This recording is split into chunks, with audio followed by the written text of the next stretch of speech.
Imagine करो एक ऐसा इंसान जो बिना हथियार उठाए जंग जीत सकता है, जो बिना सामने आए दूसरों को अपनी चाल में फंसा सकता है, जो सिर्फ अपने शब्दों, हाव भाव और माइंड गेम्स से लोगों को कंट्रोल कर सकता है।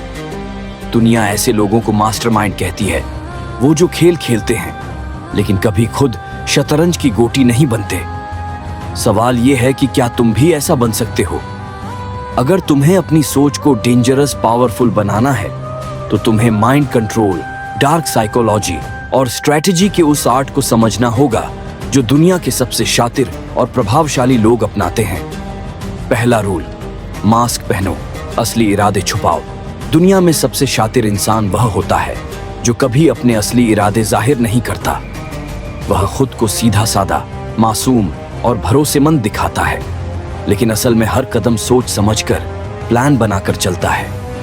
तुम्हें भी सीखना होगा कि लोगों को अपने प्लान्स का अंदाजा तक ना होने दो। जितना कम लोग तुम्हें समझेंगे, उतनी ही ज्यादा तुम्हारी पावर होगी।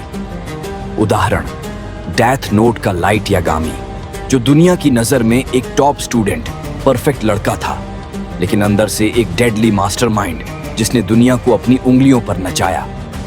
दूसरा रूल, शब्दों से माइंड कंट्रोल करो। मैनिपुलेशन सिर्फ एक्शन से नहीं, शब्दों से भी होता है। सिर्फ एक सही टाइम पर बोला गया वाक्य किसी के माइंड को शेक कर सकता है, उसे डाउट में डाल सकता है या उसकी पूरी सोच बदल सकता है। मास्टर मैनिपुलेटर्स लंबे लंबे भाषण नहीं देते, वे छोटी इंपैक्टफुल लाइंस बोलते हैं जो दूसरों के दिमाग में अंदर तक उतर जाएं। उदाहरण, मॉन्स्टर का योहान लाइबर्ट, जिसने सिर्फ एक लाइन में सामने वाले के कॉन्फिडेंस को हिला दिया। Are you really sure about that?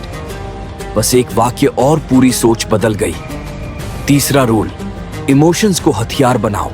लोग डिसीजन लॉजिक से नहीं, इमोशंस से लेते हैं। अगर तुम किसी के इमोशंस को कंट्रोल कर सकते हो तो उसके डिसीजन भी तुम्हारे कंट्रोल में होंगे। इसीलिए सबसे पहले लोगों की कमजोरी और डिजायर्स समझो। उन्हें क्या चाहिए? Attention, respect, security? फिर उनकी उसी जरूरत को अपनी स्ट्रेंथ बना लो। गिल्ट, फ्लैटरी और फियर जैसी टेक्निक्स यूज करो ताकि लोग वही करें जो तुम चाहते हो। मास्टर प्लान, 3 स्टेप्स में मैनिपुलेशन। अगर तुम रियल लाइफ में एक मास्टरमाइंड बनना चाहते हो तो ये 3 स्टेप्स फॉलो करो।